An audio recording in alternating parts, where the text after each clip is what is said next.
પોતિયાની રમત નથી ને કાકા, એટલે જ વિચાર કરવો પડે.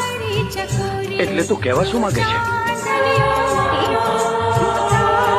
ગભરૂડી ગાયને ખીલ્લેથી છોડીને ખાટકી વાળી મોકલતા પહેલા ઘરધણીએ વિચાર કરવો પડે કે એનો રાજીપો શેમાં છે. તું ચૂપ રહે, આજ મને કહેવા દે. એટલે તારું કેવું એમ છે કે અમે અમારી દીકરીને ખાટકી વાળી દીધી છે એમ ને?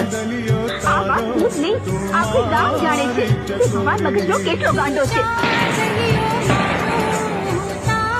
અલી કાકા, આ વાત તો તમે ક્યાં જાણશો?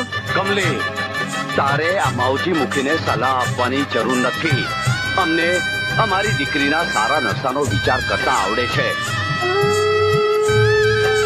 મારું જે કહેવું હતું એ તો મેં કહી દીધું કાકા. હવે વધારે કંઈ પણ બોલું નહીં. તમારા મોભાને ઠેસ પહોંચાડવા નથી માંગતી.